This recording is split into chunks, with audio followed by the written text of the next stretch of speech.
Chicago Bears select Caleb Williams, quarterback, Southern California.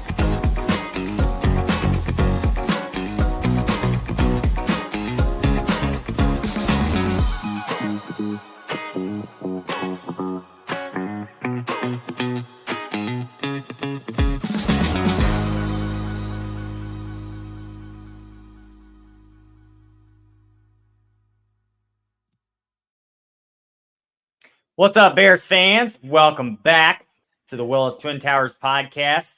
Here we are, guys. 2 weeks in a row. It feels like a record as of late. We haven't been here much, very often, multiple weeks in a row.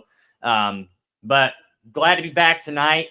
Today's the first full day in pads at Bears training camp, so we'll have some updates for you guys there. Busy week, again, as usual for us here this summertime. Some pop culture stuff we'll talk about tonight, some fantasy football stuff we'll talk about tonight. And Jeff, before I get to you here real quick, if you guys did not know this, Deadpool and Wolverine came out yesterday. I went and saw the first showing of it. Unbelievable movie, guys. If you have not seen it yet, or you're not sure if you're going to, I 100% recommend go as soon as possible. I will be going again. It was amazing. Our special guest tonight that I'll introduce here shortly has a clip of it on here for us. And man, oh man, oh man, unbelievable movie, guys. It's one of probably my, excuse me, my favorite Marvel movie to date. It is that good of a movie. You got to go out there and see it. Even if you're not a big Deadpool fan or a Wolverine fan, just believe me and trust me when I tell you it is an amazing, amazing movie.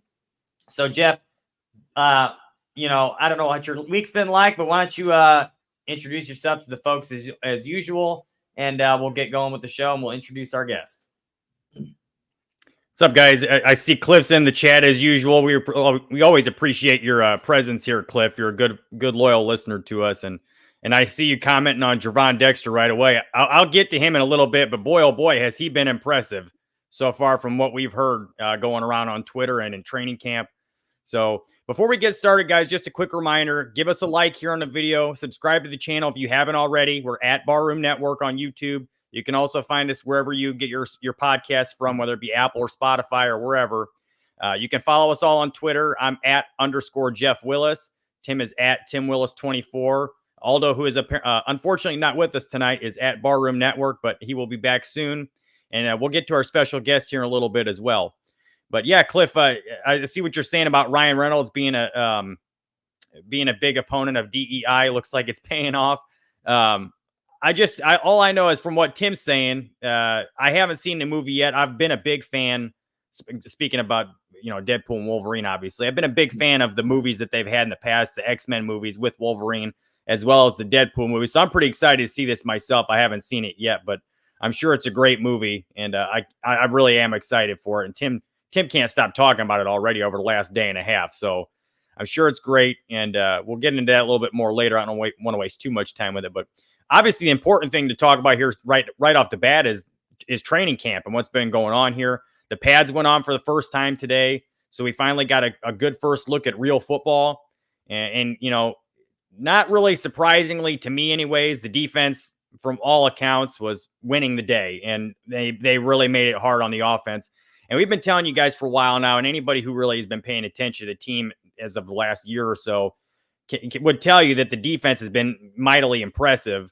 And most of us expect them to be a top unit in the league this year. And really, they didn't do anything to quell that notion today.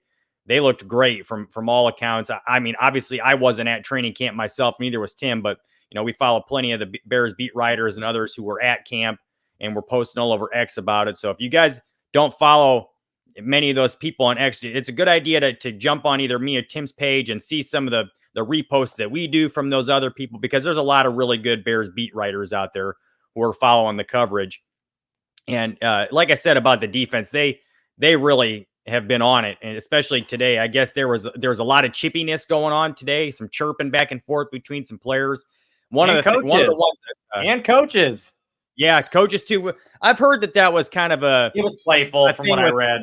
Yeah. Supposedly Chad Morton, who's the running backs coach, has had a great energy about him ever since he got here. He came over from, I believe he came with Shane Waldron from Seattle, and he's been a great presence in the running back room and really for the whole team. There's a lot of players who have mentioned him, and I can't remember which interview it was, but there was a defensive player when he was given his, I believe it was Kevin Byard, if I'm not mistaken, was given a press conference last week and talked about how he's his favorite offensive coach that he's seen so far. I think it was Byard, but I could be wrong about that. I'm pretty sure you're right. But in any case, Morton, he's supposedly been a great energy, and I saw a tweet today from one of the reporters. I can't remember exactly who it was now, but apparently every time there's a big run that one of the running backs makes, he's running up and down the sideline with them, screaming and yelling, getting all excited about it. So I like that this offensive staff has a lot of energy, because not to get off point too much, but I feel like last year and the last couple years with Luke Getsy, they really didn't have that. They didn't have a lot of the energy from the coaching staff. A lot of the excitement from the coaching staff was kind of like a little bit blah, if you ask me, a little bit boring.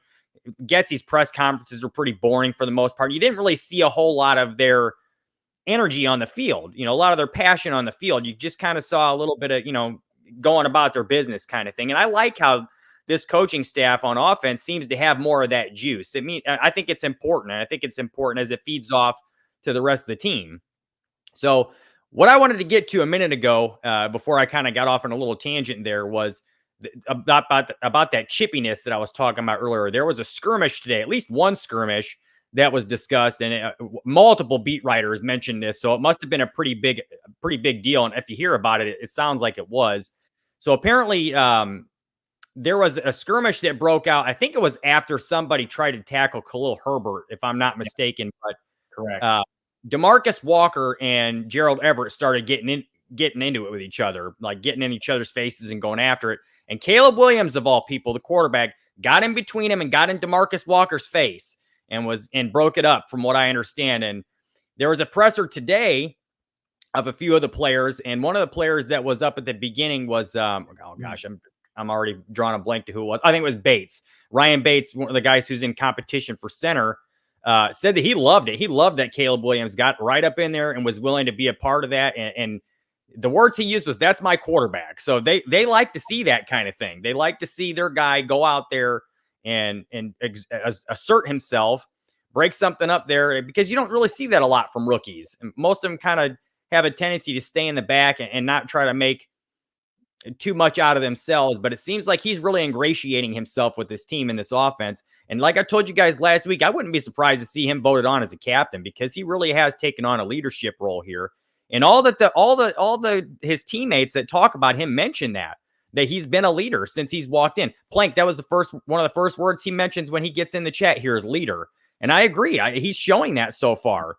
So I'm pretty excited to see what happens with this. And I think, judging by all the players who talk about him, whether it be his arm talent or his leadership ability or the kind of guy he is off the field, it's all positive stuff. And we've been talking about this for a little while now, but I'm excited to see how this takes off, even though it was a pretty rough practice today for the offense. From what I understand, there were a lot of penalties, false start penalties. We've heard about some issues with the cadences lately. And here's a post that our special guest has put on our page here. I'll let Tim introduce him in a little bit. But the tweet here that says, "Pressure isn't a word that I use in my vocabulary." And this was Caleb Williams talking in an interview that he did on Sirius XM. And, he was mentioning how pressure doesn't really mean as much to him because he feels like he's prepared. And if you feel like you're prepared for something, then there shouldn't be a ton of pressure. And I tend to agree with that for the most part. To me, preparedness is the biggest proponent to success. The more prepared you are, and like he said, pressure, the less pressure you have and the better chances you have of succeeding with things. So I like that. And I like the way he goes about his business. I think it's important to note that he's not afraid, like I said earlier, to assert himself and not afraid to be the guy. And I think you have to have that level of confidence to be a quarterback in this league, especially a top tier quarterback. And like I said a minute ago, I'm really excited to see what he does, even though the offense, by all accounts, had a pretty rough day today. But again, it's the first day in pads. And as most of us know, the defense is typically ahead of the offense early on in camp and early on in practices and stuff until the season gets rolling along. It takes offenses a little bit longer to really get into their groove. So I'm not surprised, but especially considering the fact we're talking about a top flight defense here. And, they were getting a ton of pressure. Cliff mentioned earlier about Gervon Dexter. He's been impressing. He impressed today with his push. His get off is much improved from where it was last year. And just in general, here's another post here that Herb Howard mentioned, and I'll read some of this off to you guys because this was good. Some of the notable things that he mentions in his post here is that, number one, Gervon Dexter is on the cusp of becoming a difference-making player that they need him to be. He's not there yet, but it's clear that he has all the tools to become that guy. When he plays with a low pad level, he's immovable and dominant, and he cannot be blocked one-on-one. Does not play with great pad level on every snap, though. He must become more consistent with that. You can see his improved conditioning. And by the way, they were talking about this before, how good a shape he was in last year, or in the offseason when he came back, how much work he did. And Herb goes on to talk about how by now, I'm sure he did the conditioning test with the defensive ends. He's leaner and quicker than he was last year. Coaches are testing the starting D-line's endurance, at times going 8 to 10 plays with no substitutions. Gervon was fine for most of the practice, but he was gassed and gave minimal effort during the last team period. He's going to have to work to be as strong in the fourth quarter as he will be in the first quarter. And that's a typical issue with defensive linemen. That was me saying that, by the way. And he goes on to say the only time the O-line was able to move Gervon was when they double teamed him. He must improve his recognition of when that may be coming so he can sink his hips and anchor. He needs to be able to hold up at the point of attack versus those double teams, even though he may not get penetration or make the tackle. And so he makes a second point here. By the way, this is Herb Howard's tweet, guys. If you don't follow him already, you should, because he gives excellent feedback. He's a very good beat reporter, and he's always got something good to say. He has been on our show before as well. So, and we had a nice conversation with him. So it was quite a while back now. But if you guys want to check that out sometime, you should. So his actually right in the beginning of the offseason. It was the beginning. Yeah, it was the beginning of the offseason, or before. Yep. It was before Fields was even traded. I'm pretty sure, wasn't it? It might have been after. It was right after. It was no, it was right after they traded Justin. Yes, you're right. It was. Now I'm kind of remember it's part of our conversation, but in any case, to continue with his tweet here, and you can follow him at Herb Howard 411. By the way, guys. So the second part of his tweet here says, Tory Taylor does it again. And they've been talking about him, by the way, lately and what he's been doing at practice. And this is my own words saying this. But to continue on with Herb's point here, in addition to the bombs he was hitting during special teams periods, Tory executed a perfect punt during a team period, bouncing the ball out of bounds at the 1 yard line. Special teams coach Hightower said of the kick, quote, offenses will not be able to drive 99 yards on Coach Flus and Coach Washington's defense, unquote. And I found that personally, this is me saying this, I found that personally interesting when Hightower said that, because we all have confidence in the defense, but when he goes out of his way to say they're not driving 99 yards on Coach Flus and Coach Washington's defense, that says something to me. That says a lot of confidence in his coaching staff and the defense that they're putting on the field. Which, I mean, most of us already have a high level of confidence in them, but I think it's important to note that he went out of his way to say that. So let me mention point 3 here before I send it over to you, Tim, and let you kind of rebuttal some of this. And Herb goes on to say, artistic drive by Caleb in the offense during the last team period of the day. In a 2-minute drill, Caleb started fast with great timing and accuracy on an out route to Rome Odunze. He then threw an absolute laser over the middle to Keenan Allen. Caleb did overthrow Odunze on a would-be touchdown. Rome was streaking down the right side after miscommunication between Tyreek Stevenson and Jaquan Brisker led to the blown coverage. Caleb bounced back and finished the drive by maneuvering to his right before lofting a perfectly placed ball to Tyler Scott for a touchdown. Now, before I send this over to you, Tim, I want to mention a couple things here. I saw a couple of these clips, and that dart that he threw to Keenan Allen on, I believe it was the third play, was an absolute freaking piss missile. I mean, this ball was perfectly placed. He was very decisive on the throw. The ball snapped. I think he had to go through 1 or 2 reads there, but as soon as he made the decision to throw, it was like, boom, it was gone, and it was right on the money. And like I said, it's just an absolute dart, piss missile right at the guy. Perfect throw, picked up nice yardage, and you love to see that. Got the ball out of his hand quickly.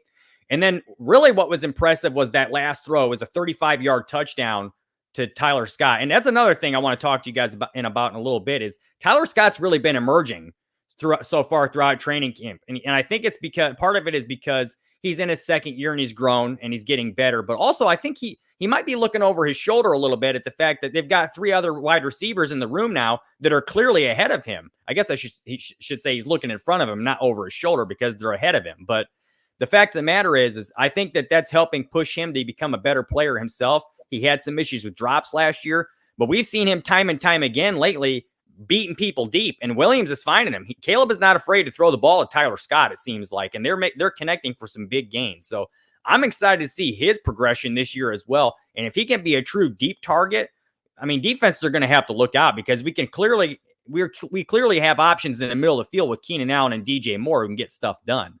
So that's kind of my point on this. There's a lot of great comments you guys are making in here. And while Tim goes on his rebuttal to this, I want to read some of these and get them on the screen because I think it's important what you guys are talking about here. So if there's anything you want to rebuttal here with this, Tim, go ahead. But I'm going to try to go through some of these comments and see what everybody's saying here.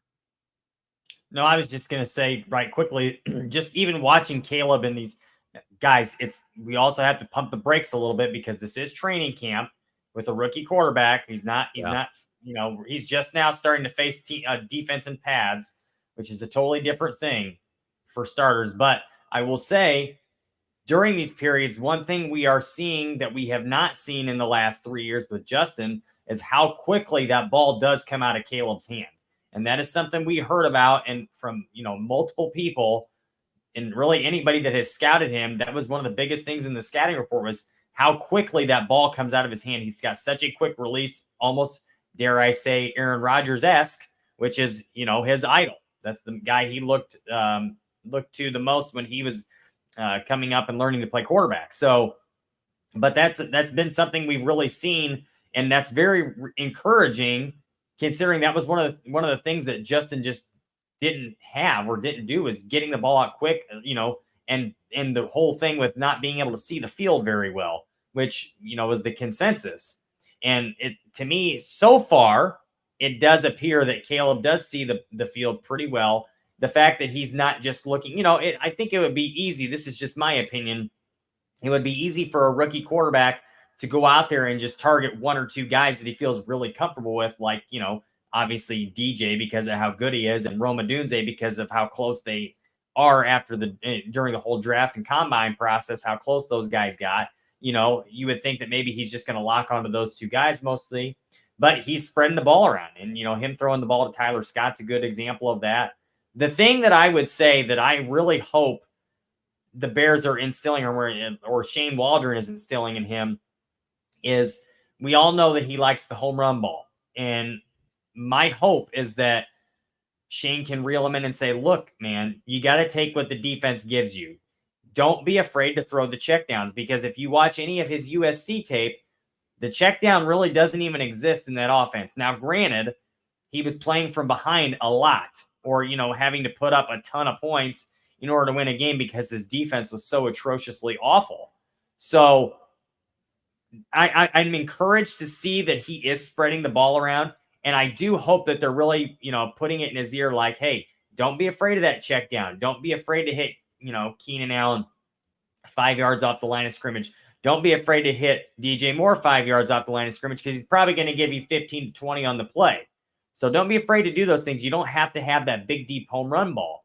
And I can tell you that those things will open up if he does stick with that sort of game plan. And because we know those deep plays are going to be there when you have guys like Rome Odunze, who's good on the deep balls, like DJ Moore, who can just cut by and get past you and blow by, and his yards after the catch, and Tyler Scott, who we know is a burner. I don't expect too much of that out of Keenan Allen at this point in his career, but at the same time, he may get lost in the fold too, and you could have a big play there as well. So what I'm getting at here is I do believe that what we've seen is very encouraging, but I would also warn to pump the brakes a little bit because, again, this is just training camp, and it is the first day in pads. So let's see how this continues to progress, and let's see how he does against Cincinnati in those joint practices. That's what I'm really looking forward to more than anything is that joint practice, even more so than the Hall of Fame game, because probably not going to see a whole lot of Caleb Williams in that game, if at all. So, like I said, I'm looking forward to that Cincinnati joint practice more than anything right now. Now, I know you wanted to go ahead and get into those comments, Jeff, so go ahead and get started with that. Well, before I get to some of these, I want to mention Matt Eberflus had a presser, I think it was yesterday, where he was talking about, because he'd been asked a question about the Hall of Fame game and if he anticipates any of the starters, in particular Caleb, playing in that game. And one of the things he said was that they've had lengthy discussions about it. They haven't figured it out quite yet what they're going to do, but they are talking about it.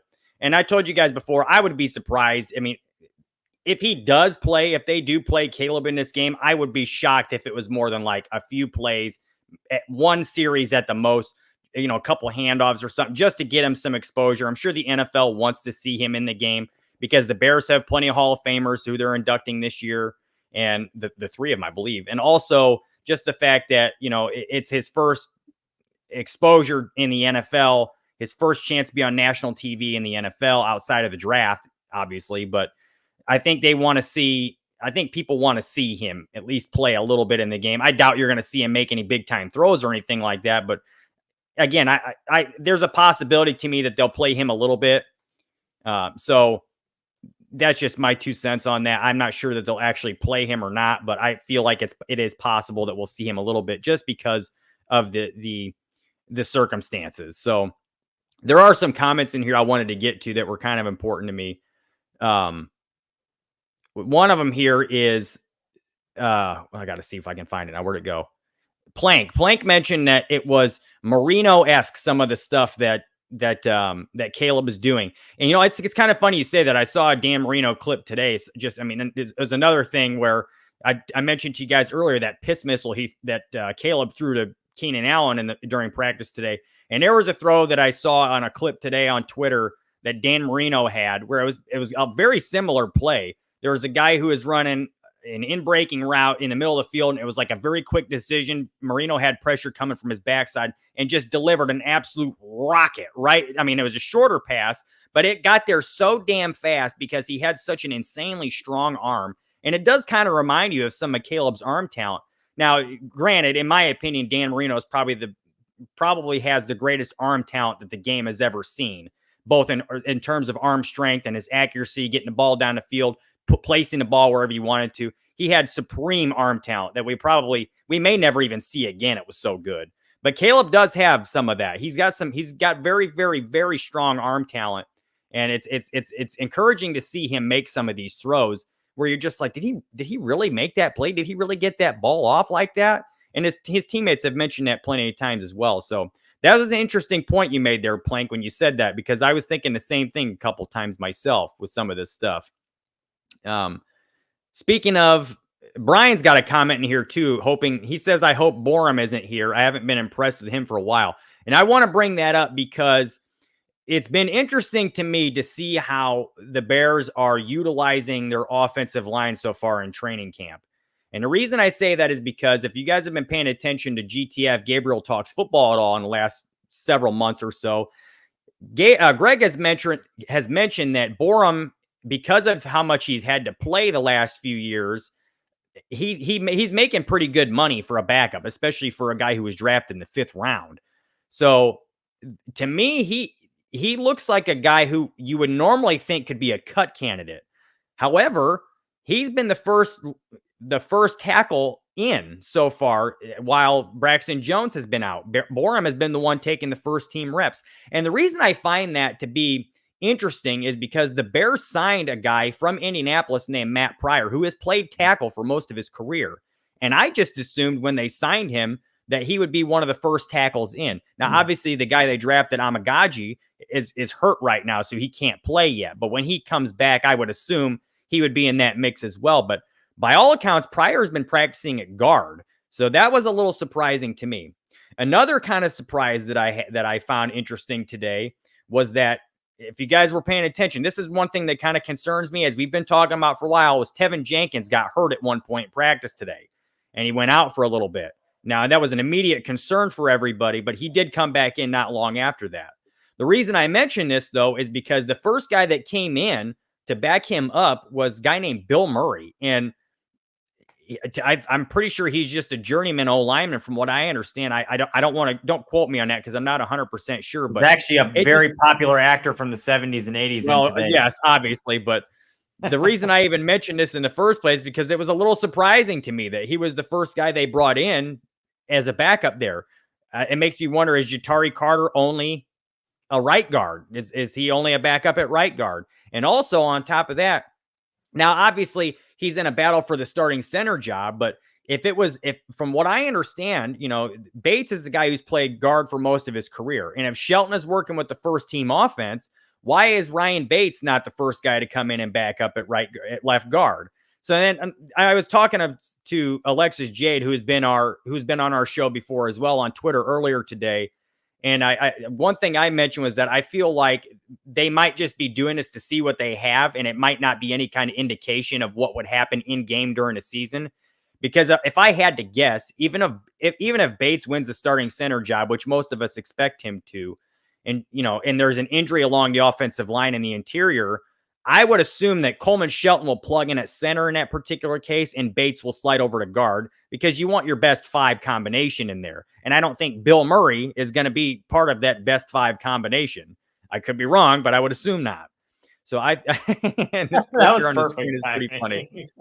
But I did find that a little interesting. I thought that was kind of that said something to me that was the case. So I'll have to, obviously we have to wait and see what actually happens, because again, I don't anticipate that being what would happen in a game, but maybe they are just trying to get a look at what they have. This is training camp. That's what it's for. So, and Jay Grizz makes the point here, and I agree. I totally agree with you here, Jay Grizz. So far, he says, so far I'm convinced that we have the talent on both sides of the ball to compete with anyone, but still I'm skeptical about O-line depth and D-line depth. And if you guys have been watching this show lately, which most of you have, you know that I'm in agreement with that. I feel like there are some issues with the depth on both the offensive and defensive line. Now, granted, it's improved over the course of the last couple of years. It's better than it has been in a long time. But still, if we have an injury, a significant injury somewhere in there, do we have a guy who's going to step up and get the job done, especially when you have a rookie quarterback? You know what I mean? So this is, to me, that's kind of important to see what happens. So that's just my opinion there. And one more thing before I send it over to you, Tim. There was the Bears released their unofficial depth chart today. So there were a couple surprises in there that we can get to in a little bit, but nothing that was too surprising to anybody who's been paying attention. But the one thing I saw in there that was kind of weird to me was that Dominique Robinson is listed ahead of Austin Booker on the depth chart. He's the number 2 at defensive end, and Booker's the 3. Now, again, this is an unofficial depth chart during training camp, but I still found that to be a little odd. And here's a post from Kevin Fishbane with that unofficial depth chart here on the screen for you guys. It's going to be kind of hard to read, but you can see in there, if you can see up front, or at least close enough, I should say, where the DNs are listed, that yes, Dominique Robinson is listed second over Austin Booker. And there are some names in here that are listed as, like, for instance, at center, they've got the starter listed as Ryan Bates or Coleman Shelton. They don't have a guy listed as the guy. There's a couple in there that say or, so as in they don't know for sure yet. So that was kind of interesting to me. But let me send it over to you, Tim, because I don't want to take up too much time with my own rambling going on. But do you have any thoughts on any of this stuff that you wanted to get out? Yeah, I wanted to talk about Borum for a minute. So yeah. I know you're talking about that. And the reason I want to talk about this is because Greg does talk about this a lot on his show. And he does believe that Larry Borum is going to be a cut candidate because, he's going to make $3.5 million this year because of all the incentives he's made from all the playing time he's gotten. But I will say this, excuse me. I know they signed Matt Olson, and he has played tackle in the NFL, Pryor. But I'm sorry, I meant Matt Pryor. But I believe that they believe that, excuse me, I'm confusing myself here. I believe that the Bears believe that Matt Pryor is more of a guard than he is a tackle. I believe that that's kind of where they've slotted him in, is to be a backup guard. And the thing is, Larry Borum can fill in either tackle spot. I don't think that Matt Pryor plays left tackle. I believe he's only been a right tackle. And that's the thing about Larry Borom is he can come in a pinch and play either side, and he actually plays fairly well. He holds down the fort, at least on the left side. There, I mean, he's not terrific, but guys, he's not an NFL starter. He's not supposed to be perfect. You know, Well, he has goes out been there. too much is the problem. He's had to be Yeah. a starter too much to this point in his Right. career, and that's the issue. Correct. Right, and that's why he's getting the money. But the point is, when you need him, he comes in there, he can get the job done. He's not going to be so awful that it's like put anybody else in there. Larry gets the job done for the most part. And to me, I think that I don't think he's going to get cut. I think he's going to remain because I don't think they believe that Amagaji is going to be ready to play. And even if he is, like we talked about last week, I believe that he's probably basically a redshirt year for him. I don't see him really getting any playing time in this season, probably just to make sure that injury is fully healed. And they're not in any hurry to have him out there because they still have a left tackle right now. And they do have Larry Borom who can back him up. So it's kind of like we talked about this with Khalil Herbert last week, and a lot of people think he's a cut candidate, but I see zero possibility today where he's a cut candidate. I think Khalil Herbert's on the roster. And that's the same thing with Larry Borom. Maybe not to the same extent, but I do believe Larry Borom will be on this roster, and he is going to be the backup tackle in general, the backup left and probably the backup right tackle. I would venture to say that if Darnell Wright were to go out for any reason, God willing, hope not. But if there were any chance that he does go out, I do think that Larry Borom would be the backup right now, not or Larry Borom would be the one that would come in that situation, not Matt Pryor. I could be wrong about that, but I do believe that that's probably the case. I think they think Pryor is a backup guard in the event that, which even then, I believe if, say Nate Davis goes out, I believe they would probably just shift Ryan Bates to guard and have Coleman Shelton play center. But I could be wrong about that. They may want to keep the continuity. If Ryan Bates does, in fact, win the center job, they may just want to keep that continuity. So, I'm not really sure what they want to do, but, it's either way. It could be either, it could go either way at this point. We don't really know. But Joe's actually got the unofficial depth chart blown up here a little bit so we can see it. Admittedly, I have not seen this yet, Jeff, so I don't really know what the surprises are yet because I can't really see it very well. I will say it does appear that Rome Odunze is the backup to Keenan Allen. I don't know if it's not a slot receiver. It looks like it's mostly just split end and flanker. They don't have a third starting wide receiver listed. I see that. That's kind of what it looks like to me, which that could be confusing then. So yeah, that's kind of confusing in that aspect because then Tyler Scott, if DJ Moore is the number one on one side, Tyler Scott's the number.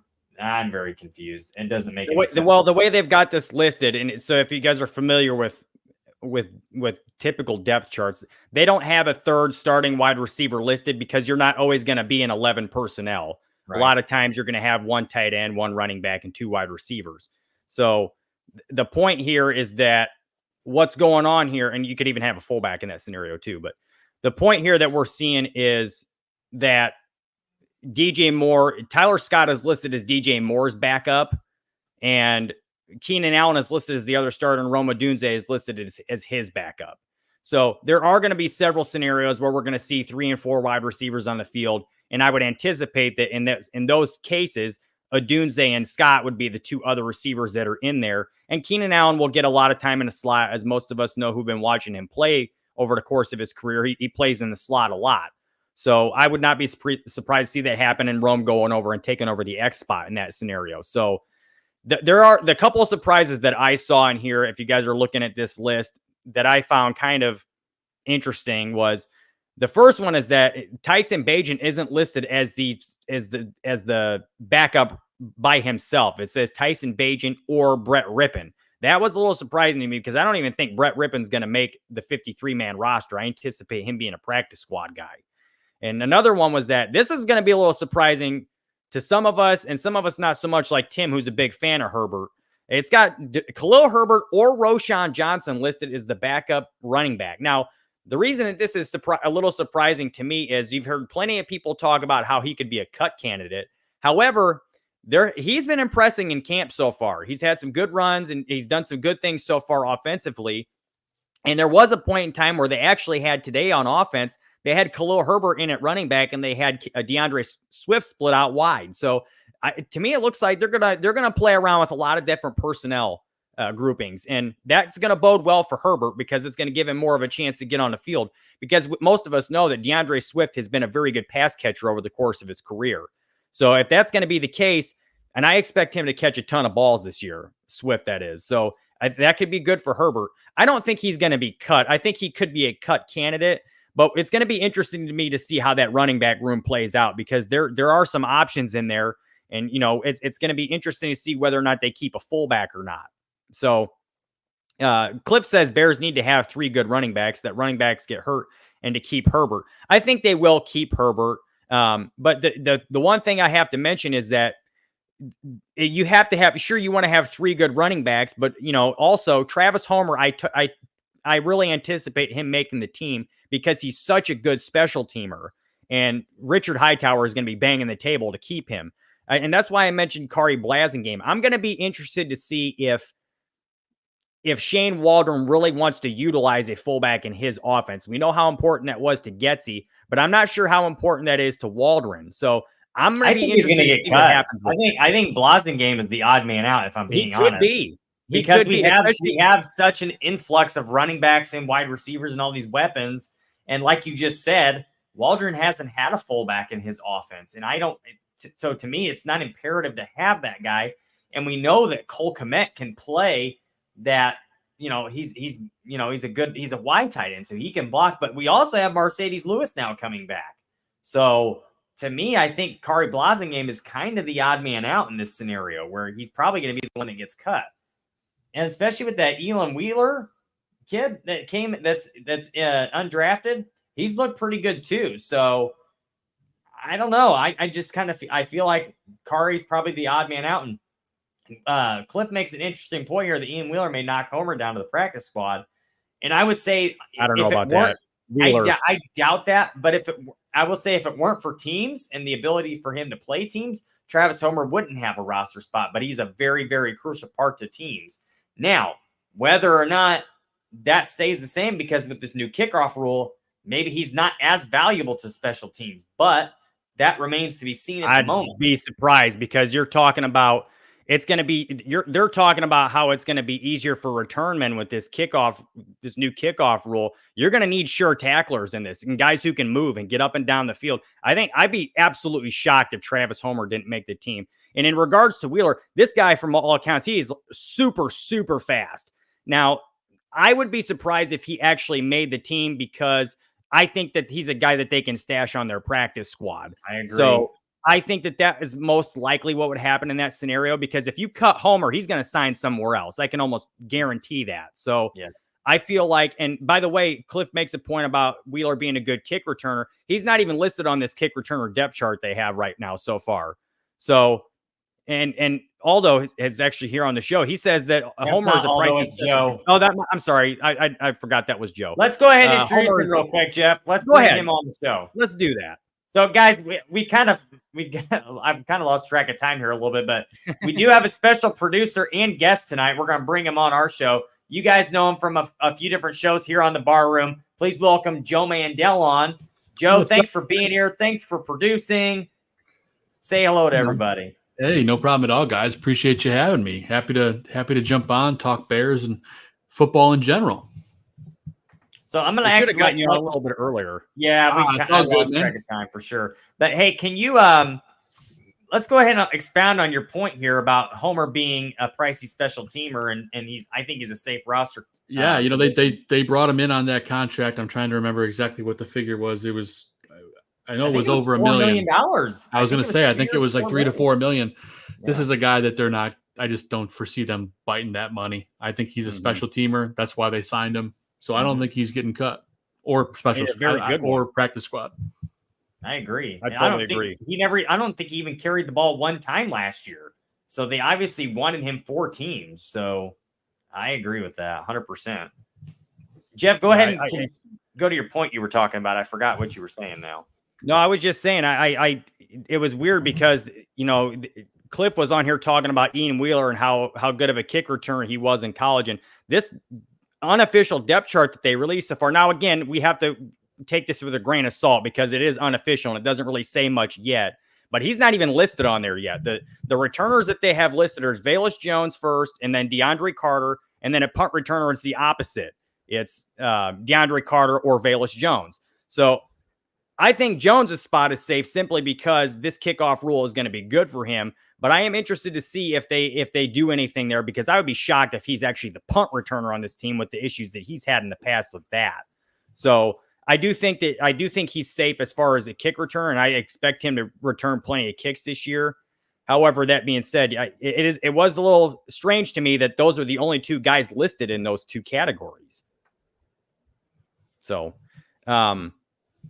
to get to some of these other points here real quick before we move on to some other subjects, I want to talk a little bit of fantasy football with you guys. So I actually want to talk about McFack's comment here really quick. Go Said ahead. he'd like to see a better backup quarterback than Bagent, and I will just rebuttal a little bit here, McFack, and say you had Tyson Bagent as a a Division II school undrafted rookie, came in and went 2-2 and won you 2 games in 4 out of the 4 he started as a rookie quarterback that had never played better than Division II football before. That's pretty impressive, number one. And what we saw from him was, a kid who could command a huddle. He could play, manage a game very well. You're very fortunate to have a quarterback that can come in and even win you a single game. There's a lot of teams in this league that they can't even count on their backup quarterback to win them a game, let alone 2 out of 4. True. That's pretty good numbers. And honestly,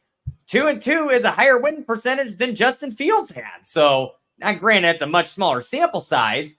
That's, to me, that's a good thing. If you have a backup quarterback who can come in and do that for you, that's all you can ask for. Because let's face reality, if, let's hope that it doesn't happen. But if there was a case where Caleb Williams goes down at any point, and say we're 6-3 at this point, and he goes down, and you have to have 4 games out of Tyson Bagent, and he goes 2-2, you are 8-4. Now you're still okay, or 8-5. You're still doing okay. You still have a chance to make the playoffs. So to me, but what happens if he goes 0-4? You can pretty much kiss your playoff chances goodbye. It's not going to happen. That's a hard road to come back from. So to me, yeah, I don't disagree with you that I think there are better backup quarterbacks. But at the same time, there aren't many. He's up there, I would say. I'd say he's probably one of the best 5 backup quarterbacks in football right now, in my personal opinion.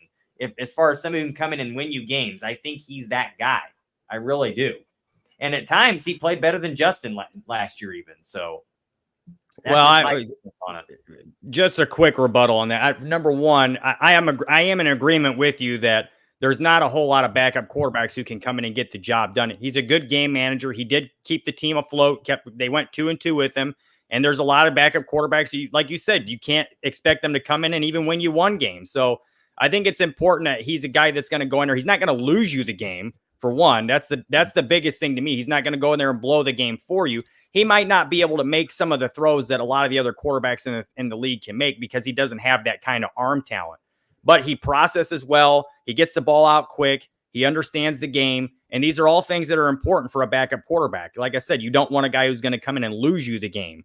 So sure, would you like to have a backup who's got a little bit more arm talent and can sling it around a little bit better? Sure, but how many backup quarterbacks in the league can actually do that?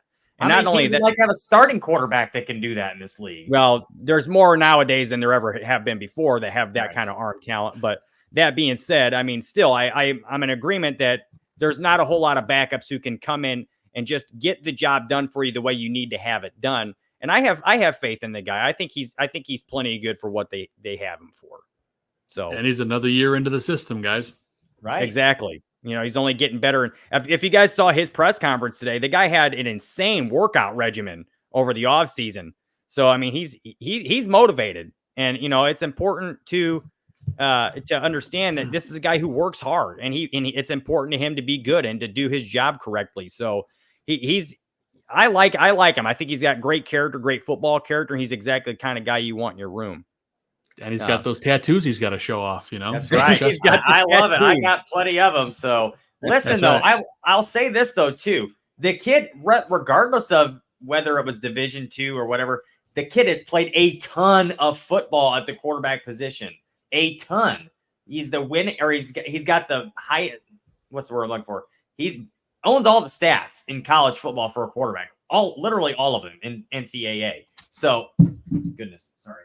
But seriously, the kid has played a ton of quarterbacks, so that experience is a big deal, and he's seen it at a lot of different levels. And if I'm not mistaken, his dad helped coach him too. So the kid has had it, in his whole life. And those are the kind of kids that really end up being good players for the most part, or end up being great coaches. I can think of Tommy Reese is a great example of that at Notre Dame when he was there. He was a very average quarterback at best.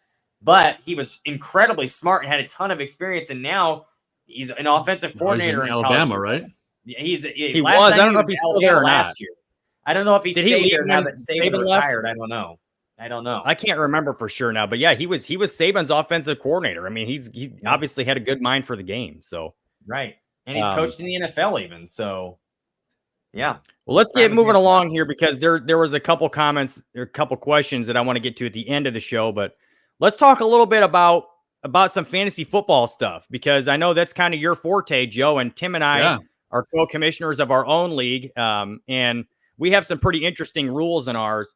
So I just kind of want to get your take on who are some of the guys that you would be targeting this year in the draft, and who are some guys that maybe didn't have as good of a season last year and you expect to have better seasons fantasy wise this year, or vice versa, or any of your just overall general takes that you have on it. Yeah, the first one that stands out to me, guys, is probably a bit of a hot take for our listeners and viewers, but for me, Saquon Barkley is a top 5 fantasy running back. He's a guy that's going to go probably mid to late second round. Currently, once that buzz starts going, he'll move up. But Saquon Barkley for me is a guy that you got to get on your squad. He's going to take a lot of carries and red zone take carries away from Jalen Hurts. So that's a guy that goes down in my rankings a little bit. Love Jalen Hurts as a quarterback, but I think he's going to lose some value because he got all that value from those red zone, and plus Kelsey's gone. The tush push is a thing that's probably not going to be as effective this year. So keep that in mind. Let's see here. Another hot take for me, Justin Herbert. Everyone has been a consensus the last 2 seasons that he's a top 10 fantasy quarterback. This year, he's the first time he's out of my top 10. I have Justin Herbert ranked number 12. He doesn't have the weapons. Jim Harbaugh, we don't know what he's going to do with that offense. For me, it's a big question mark. They will certainly run the ball. Whether or not Justin Herbert is effective is a whole nother story. So for me, those are some of the big takeaways for me going into some drafts. And listen, this is a hot take. This is a Bears podcast, but people are going to like it. Caleb Williams is a top 10 fantasy quarterback. He's a guy that you're going to be able to get late. Well, if you're not in a homer league, that's a whole nother story, though. Yeah. If any Bears fans are in your league, he'll go earlier than he should. But I will say Caleb Williams will be a top 10 quarterback in fantasy, barring injury and all that jazz. But I think Caleb is a guy that has to be rostered. And if you're in dynasty or keeper leagues, he's a guy that you want to target, probably 5th round and onwards, especially in a keeper or dynasty. If you're in a dynasty league, he's probably a first rounder. That's a hot take too, but those leagues go for a long time. So I'm trying to think of other folks here that kind of were on the struggle bus last year. I think Austin Eckler is going to have a good year this year. I think so too. For the Washington Commanders. Right, yeah. They're going to use him the right way. I think they're finally going to feed him the ball the way he deserves to be fed. So look for him to have a real good bounce back season. He's a guy that's fallen way down in fantasy running back rankings too. So Austin Eckler's a guy I'm targeting as well. I know there's a bit of a log jam with Brian Robinson and Antonio Gibson in Washington. So I still think Austin Eckler finds his role. And I think it's going to be Kamara-esque. So I'm not worried about it. I was just going to say, as far as Eckler is concerned, and especially in Washington, he's such a good pass catching back that I don't anticipate either one of those guys getting more touches than he does. And, in all this time he's been in the league, he's been a really top flight fantasy back for the most part outside of like last year. He's just been a guy you can rely on. So I think he's going to have a bounce back too, especially with the rookie quarterback. I mean, why wouldn't they run the ball more or get the ball, on short passing situations to him, check it down a lot? I totally anticipate that. Here's one guy that I really think is going to have a big year this year because Tim and I have talked about this guy a lot in the past, and I've drafted him a couple times. When he came out as a rookie, I thought he was the best receiver in his draft class. And just from the tape that I saw watching him, and he went to an offense that has struggled for the last 2 years, mostly because the head coach was an offensive minded guy who really didn't know what he was doing, didn't know how to get the ball into the hands of his weapons. And their quarterback play has been shoddy at best. And the guy I'm talking about is Drake London. I totally anticipate him to have a massive season this year with Kirk Cousins throwing him the ball. He's their best receiving option. I think Kyle Pitts is vastly overrated. I think if you're going to throw the ball a lot, it's going to be to a guy like London, and they're going to run the ball significantly better than they have in the past, and they're going to find a way to get Bijan involved. But you know who loves his tight ends, though? Kirk Cousins does love his tight ends. That is true. Yes. So I would not be surprised to see Pitts have a better year than he's had in the past, too. But I just think looking at Drake London and the way he played, he might be. He very well could be. I just think that London is going to have a big year. I think he's going to far exceed any of his ADP. I agree. For sure. Yeah. So I like him as a draft prospect. You can't talk about Drake London this year without thinking about the breakout of Justin Jefferson. I know it's a high praise, but it's certainly something that you have to think about because I think the talent levels are very similar. I know London's a lot younger, obviously. But for me, I think that's a real comparison that people are going to have to think about, especially if Cousins can stay healthy. Well, and he's very good at spreading the ball around, too. So I could see multiple guys. I mean, look at last year. Hawkinson and Justin Jefferson both were still producing at a high elite fantasy level. So to me, there's no reason that they both couldn't do the same thing in Atlanta. It's all going to depend on scheme and whatnot. But Kirk Cousins catches a lot of flack, but the dude is a really good quarterback. He just hasn't won the big game. I mean, he does everything that you need him to do. He wins a lot of regular season games, and I just think that maybe the team hasn't always been good enough to win in the big moment. But, he's a very good fantasy quarterback for sure. He's the quarterback this year that I'm saying that if you play the draft strategy right, which is, first 2 rounds, you're either going to go RB1 or wide receiver 1, best available, and take the other on the wraparound. Right. If you wait and you take Kirk Cousins, probably 5th, maybe 6th round at this point, maybe later, and potentially later. But I'm just being safe given the buzz going around that team right now. This is if you draft him on your team, and he's the guy you wait on, and he's the guy you get. He's the guy that's going to win you a championship. I thoroughly believe that. Mm-hmm. I think he's got legit weapons in Atlanta now. I mean, in my opinion, he had Justin Jefferson in Minnesota and Hawkinson. He had good weapons there too. And, they always had a pretty good running game for the most part until, what's his name went down. I can't remember his name now. Yeah. Dalvin Cook. But I agree. I think, and Kirk he's a very good quarterback. He just, all he does is, there's a reason this guy's been paid big on 2 different contracts now since he left Washington. So, it's hard to find good quarterback play. And I agree with you. If they get the ball to their weapons the way that they should, they're going to be good. And Cliff Victoria mentions Darnell Mooney too. I think he could have a resurgent year with Kirk Cousins over there as well. So it's going to be interesting to see how Atlanta's offense plays because they're a dark horse to me to be a contender if they do what they're capable of doing. So I wanted to bring up Drake London because when he was coming out of the draft, I thought he was by far the best receiver prospect, and that was in a draft with Garrett Wilson and who else was in that draft class? I'm having a hard time remembering now. Saints, the other Ohio State receiver. Olave. No, Olave was the next Olave. Olave, sure Garrett Wilson, and Drake London were all in the same draft class. Garrett Wilson went first, then Drake London, then Drake London went first. London went 5th overall, and then Garrett Wilson 7th or 8th. I think you're right. I thought Garrett Wilson went first for some reason. No, it was London. And real quick, I want to address Cliff's comment here about McCaffrey probably being number one. He is consensus in a lot of leagues is number one pick and number one overall. I got a hot take for everybody in here, and Cliff Victoria is probably going to like this one. Or I'm sorry, Don Burr, not Cliff Victoria. My number one running back on the board, and this is a hot take. Jahmyr Gibbs. It's Jahmyr Gibbs.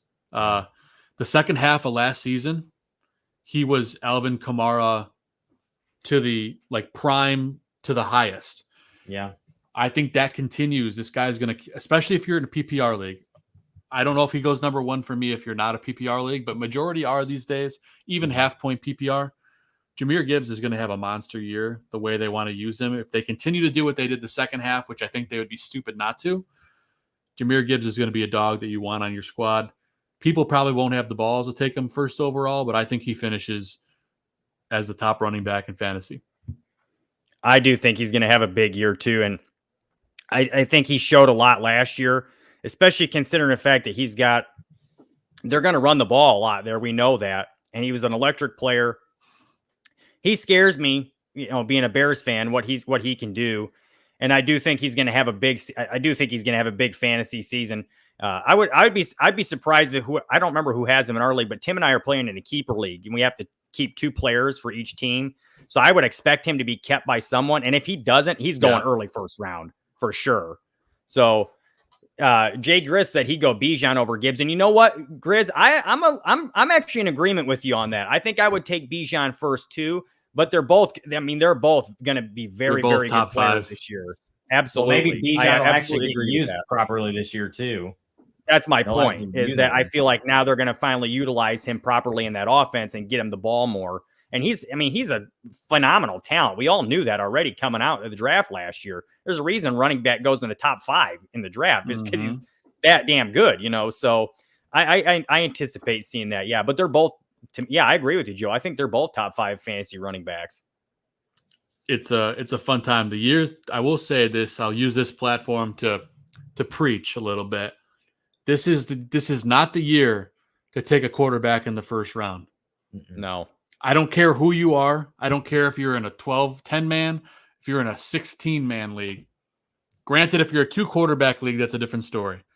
If you're in a 2-quarterback league, then probably. But all other leagues, you have to wait on quarterback.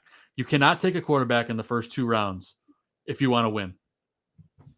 I mean, I think you can get, to me, and this is mostly how our draft works for the most part, but it's probably this way with a lot of other drafts too. Now, granted, I'll mention to you guys that in Tim and I's league, running backs get a 0.25 point per carry.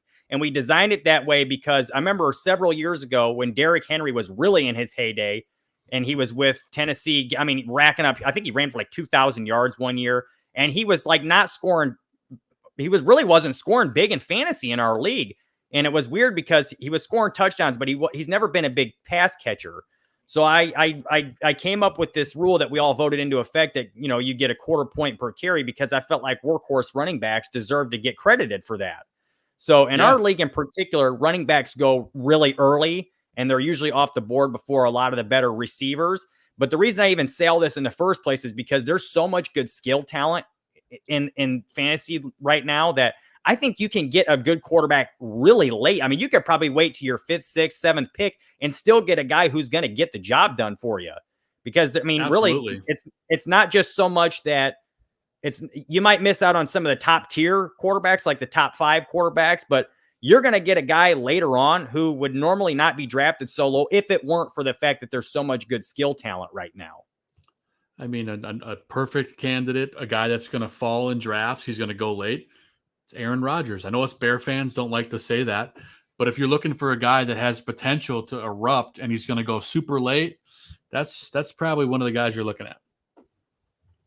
I want to make a point real quick in here. John, I was just going to comment on this to John in the chat. He says that Najee Harris contract season behind top 5 O-line in the NFL with run first offense, that he's going to have a better fantasy season than Bijan. And I'm going to counter that right now, John, because I had Jaylen Warren last year and I drafted Jaylen Warren last year towards the end of our draft because I knew how good of a player he was and how the Steelers saw him. And he basically took Najee Harris's job last year. If anybody in Pittsburgh's going to have a big fantasy season as running the ball, it's going to be Jalen Warren and not Najee Harris. I think he's on his way out.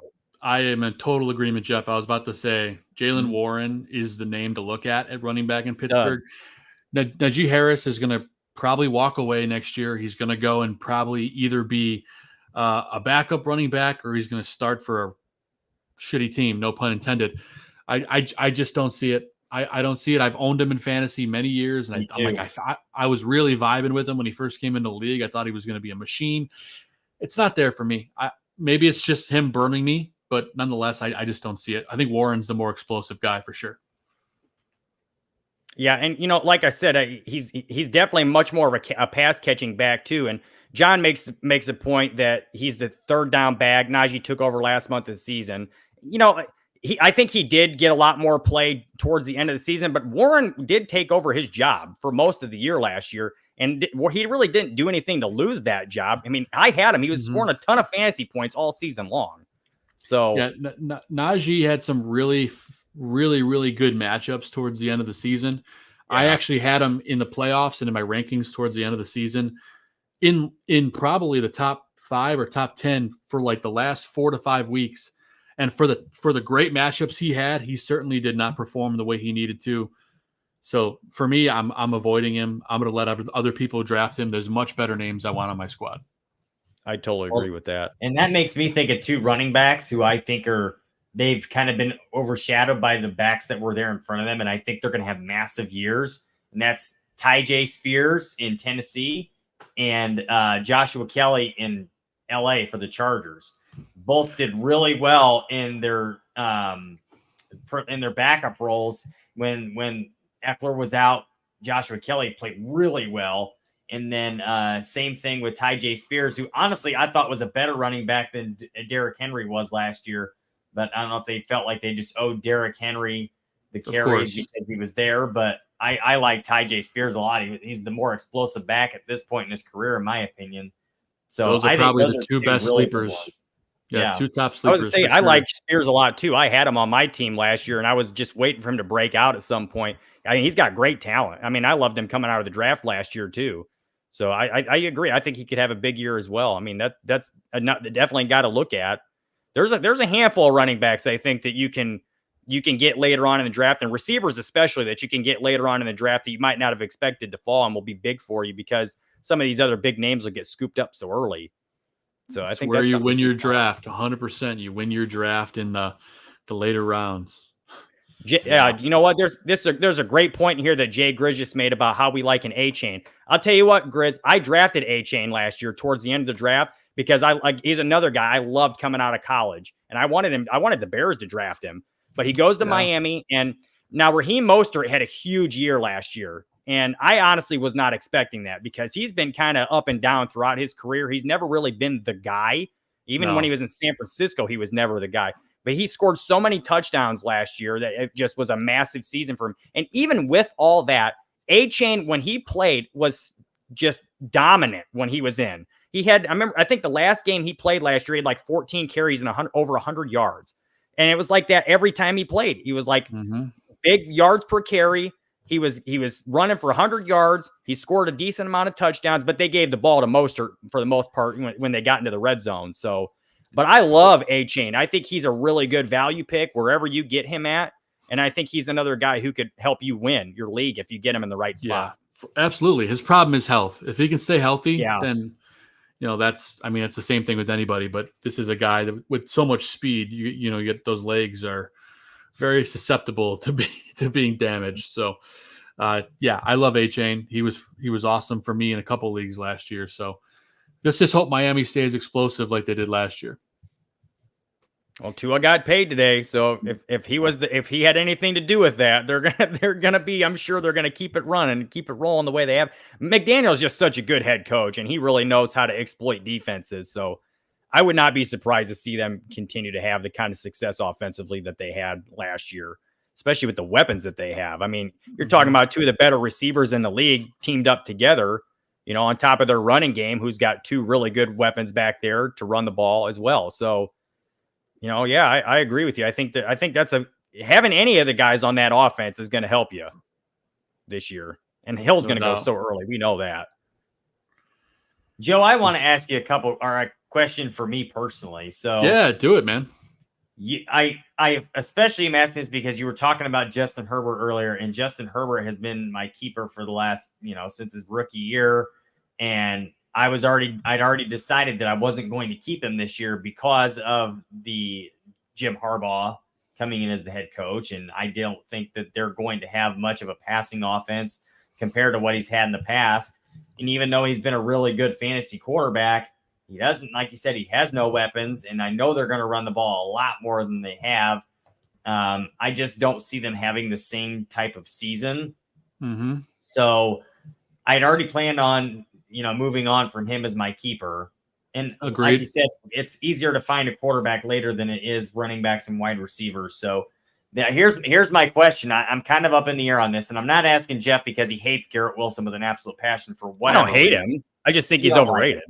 And that's you're out of your mind if you think he's overrated. But the reason I ask, so I'm between three players I'm debating. Number one, Okay. DJ Moore is my keeper. I am for sure keeping DJ Moore. I think he's going to have another huge year. Okay, I like that. But then I have Nick Chubb and Garrett Wilson I'm battling between. And the reason I'm asking, Got to Nick go running Chubb, back. I would definitely go running back, but I'm really concerned about Nick Chubb's injury. And that's an injury where he may never be the same player again. And there's still, as far as I know, no timetable from when he's going to return. And I don't think there's any question that Nick Chubb is the best running back in all of football when he is healthy. He is so dynamic and good. Totally. But and even his fantasy numbers will speak for themselves. I'm just concerned about his health. So do I take a chance and stick with him as a keeper, or do I go with Garrett Wilson, who I think is going to explode this year with Aaron Rodgers as his quarterback? Well, right before we went live, Kevin Stefanski released an update on Nick Chubb. So this is great timing. I'm glad you asked this question. Good. This is the quote directly from Kevin Stefanski on Nick Chubb. I'd say Nick is progressing exactly where he should be. You know Nick, I know Nick. He's pushing it. He's doing everything that the medical staff is asking him to do, and as much as he can do within reason, within the medical and what the medical side wants him to do. Albeit there is no timetable for his return. He said last month he's not ruling out playing in week 1, but I don't see that happening. He did run full speed sprints at practice today. So on that note, it's the whole keeper thing is like your keeper is supposed to be like your sure thing, gonna destroy for you, gonna be a beast. Right. A lot of people are gonna disagree with me here, but I'm gonna take Wilson because he is the safer pick. That's the direction I was leaning to. He's the safer pick. Rodgers, again, as long as he doesn't explode his Achilles 2 snaps into the season again, is going to be throwing to Wilson a lot. And Garrett Wilson, for me, when healthy, with a great quarterback like Rodgers, is a top 10 wide receiver in the NFL. He's always open. He's always open. Even last year with nobody throwing him the ball, he was always wide open. So I think that's going to pay dividends, especially if you're in a PPR league. I know Chubb's going to catch passes too, but I'm going with the safer pick in Wilson. I know it's a hot take. You validated Well, that. the only argument that I would have against that for Tim is that, especially in our league, I mean, running backs go off the board. Boom, That's boom, also boom, true. boom, boom, right away. So it's like if you have to wait till if you're going to keep 2 receivers, you're going to have to take running backs with both of your first 2 picks, and you might not get a running back who's going to be worth it in that range. I mean, to be frank. And then to go along with that strategy as well, they're going to ease him back in. He's not going to be a workhorse to start the year, and that's the whole reason Tim would want him, right? Right. That's true. Right. So That's Tim, well, to be fair to Tim, he doesn't really have a whole lot of options as far as keepers for himself. My team got ravaged by injury last year. Absolutely. Well, let me ask you this, Joe, because I'm kind of in a bit of a conundrum myself. Yeah. Jamar Chase is one of my obvious keepers. I've kept him ever since he got drafted, and for good reason. Sure. He's a freaking beast. But I also have on my roster Isaiah Pacheco. Hang on a second. Let me get this for you because there's a couple of guys I wanted to ask. No, take your time. Real quick, while you're looking that up, I just want to remind everyone, there's nobody after us tonight, so that's why the show is running a bit long. So, and we're happy to be talking about this since we're filling a content slot here on the Barroom. So you get a bonus extra edition of the Willis Towers. I personally lost track of time to begin with, so I couldn't have even told you what time it was. It's okay, all good. So here's my conundrum. Okay, so now I'm in the boat where I'm most likely going to keep a running back in this spot because of the reason I just mentioned. It's going to be awfully hard to keep two receivers and then wait to get a running back, even though I have Puka on my team as well. Ooh. And most people would say keep Puka, you know what I mean? But so I have Pacheco, Ramondre Stevenson, who's had a really good last couple years. I'm not sure if he's a keeper worthy back or not. Mm-hmm. But then I also have, we've just talked about Jalen Warren. I have Devon Achane. I don't think any of those guys are keeper worthy. So I just wanted to check with you how you felt about Pacheco, because that's the direction I'm leaning right now. I like Pacheco. I do. So do I love Puka though. I know it. I think Cooper Kupp's health has declined greatly. I'm not saying he's like a bum or anything, but I think he's getting a little bit older. Puka's the up and coming guy. I think Puka takes a big step. That's tough for me. It's tough for me. I know your league is a little bit different with running backs. Yeah. But I think I'd probably still go Puka. It's been really hard for me to try to figure out what to do with this because, like I said, yeah, I'm in agreement with you. Puka is a rising superstar, and he had a massive season last year for a rookie. I mean, he was huge for me. And the reason why it's difficult for me is because, like I said, in our league, it's so hard to get a good running back after the first. If you don't get one in the first round, even the second round, if you don't keep one, it's going to be really hard to find ones that are worth it. So there's a part of me that says, go ahead and keep Puka. And because I think I have the 5th pick in our draft this year, or no, maybe it's the 3rd pick. So if I have the 3rd pick, I mean, I could probably still get a running back who's going to be pretty damn good with it in that spot. But then it's when I come back around again in the snake format, am I going to get a running back there that's, starting worthy? So that's where I'm kind of in a conundrum, It's definitely a conundrum, man. Don't get me wrong. I love Pacheco, but they got all these great new wide receivers in Kansas City now. I think they're going to be more of an air attack. I mean, Pacheco is still a part of that air attack too. So it's tricky, but I think you got to keep Puka, man. I think that guy's going to have a massive season again. It's not even a question for me, Jeff. You should keep Puka. It's just tough because, again, the whole running back situation. And, there's a chance I could get Pacheco with the 3rd pick anyways. So, I mean, maybe I just go ahead and keep him and then draft Pacheco anyways. So, the only reason I really would even consider it is because, like I said, let's say, just to give you guys a scenario, let's say I were to keep Pacheco and Chase. Well, then I'm probably taking a running back with my next pick, and I can get another receiver with my following pick who's still going to be pretty damn good, in my opinion, because the running backs are going to come off the board so early. So that's kind of where I'm having a hard time with. But I am there is a part of me that's leaning towards Puka because of how good he is. Yeah, I think you got to do it, man. That the potential is just huge, and Pacheco had a really good year. I mean, what's to say he doesn't, come crashing down to earth a little bit? That's true. I mean, and he runs so hard too that it's like he's one of those guys, and he is the only guy they really have. Edwards-Helaire has been a huge disappointment in Kansas City. Bust.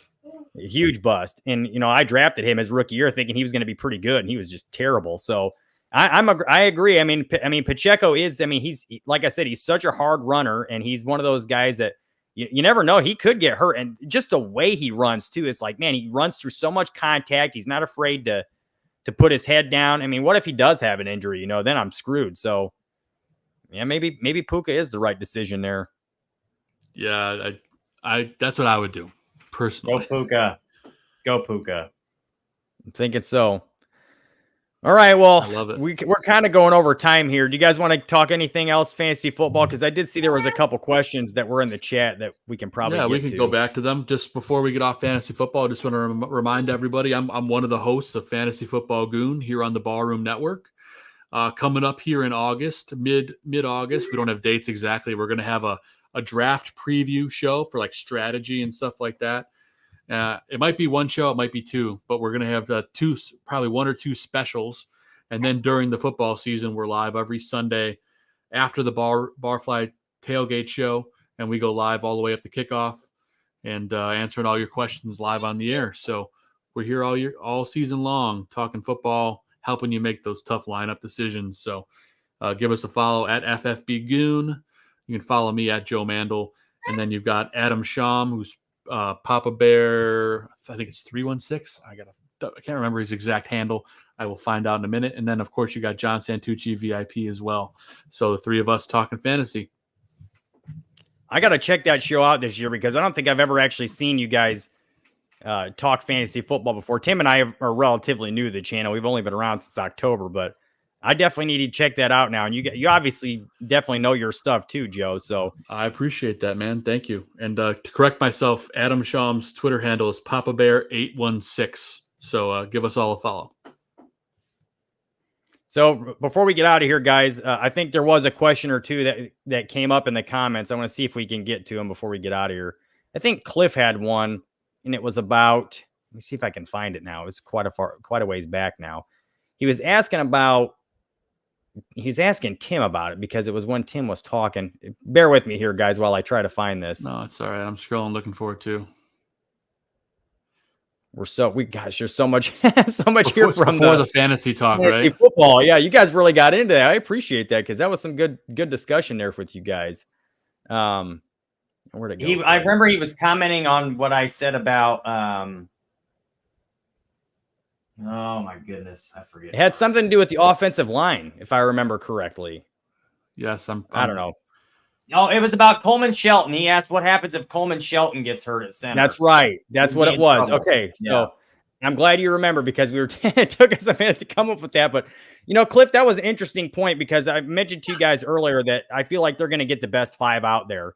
And if Bates goes down, I feel like Shelton comes in and he's the starting center. And then they plug in a guard like Matt Pryor or something like that. If Shelton is the starting center and he gets hurt, then Bates is the center. Okay. So, and the only other center they even have on the roster is Doug Kramer. And unless he's taking a big jump, that's a scary proposition for me to have him in there because, he's another guy who could end up being on the practice squad again, Right. So totally. That's what I think will happen. I think to me, I think Bates ends up getting the job and Shelton will be his backup. And if there's an injury, I don't think they put Shelton in at guard. I think they move Shelton into center and move Bates over to guard because I think that's their best lineup combination. Now, if Bates is the one that gets hurt, Shelton obviously goes in at center, and that's the only change they make. But I'm just mentioning, like, if Davis or Jenkins were to go down, I think Bates plugs in at guard and they bring in Shelton to play center. Just my opinion. 100%. All right. If you guys have anything else real quick, any more questions before we get out of here? I want to mention to you guys again real quick, as always, please give us a like here on the video. Subscribe to the channel if you haven't already. We're at Barroom Network. You can find us on YouTube here to subscribe. Or you can also find us anywhere you get your podcasts like Spotify or Apple. You can follow me at _Jeff Willis. You can follow Tim at Tim Willis 24. And our special guest here, Joe, you can follow him at Joe Mandel. And again, Joe, we really appreciate you filling in for Aldo here and producing for us. It means Anytime. a lot that we were able to continue the show. And we loved having that fantasy football conversation with you. So if you ever want to come back on again and do that, or if you don't want to invite ourselves on or anything, but if you ever want Tim and I to maybe be a guest appearance and hang out with you guys over on the fantasy football show, we'd love to do that. So I'd love that both ways. Yeah. And the three of us do a show, like I said, every Sunday during the season, and every odds and ends, guys get busy on Sundays. So I'm always looking for people to jump on and fill in and just come on and talk. So definitely I'll take you up on that offer. Absolutely. Appreciate it. And just so you guys know, the little one, Tim is obviously holding her. I see you guys commenting on him left and right, but this is little fish boy over here is the nickname I call him. His name is Finnick. If you guys haven't watched or haven't read the Hunger Games or watched the Hunger Games, he is named after Finnick Odair, the greatest Hunger Games champion in the history of the fictional story. So we call him Fish Boy because he was from the fishing district. We don't call him Fish Boy. You call him Fish Boy. Hey, Finnick's getting his own movie now and his own book. I don't know if you guys heard about this. I did not hear that. No, I thought that was Hamish that was getting his own book and movie. You're right. Okay. Finnick should get his own book and movie, though. That'd be awesome, too. So anyways, we appreciate you guys as always. We had a great show tonight. We'll be back again next week, same time. We're on at 5 Central, 6 Eastern time. I'm sorry, 5 Pacific, 7 Central, and 8 Eastern time. So I'm in California, so it's hard for me to remember what time you guys are all the time. So It's all good. We appreciate you guys as always. Thanks again, Joe, for joining us tonight, and we'll see you all next week. Bear down. The Willis Yeah, Twin Bear. Towers podcast is a Barroom Network production. Jeff and Tim Willis are the co-hosts and co-producers. Aldo Gandia is executive producer. Music is licensed from Pond 5. Any copyrighted material used was done under the Fair Use Doctrine for commentary, criticism, and informative purposes. All of our programming is available in audio-only format by subscribing to the Barroom Network wherever you download podcasts. Videos are archived on YouTube.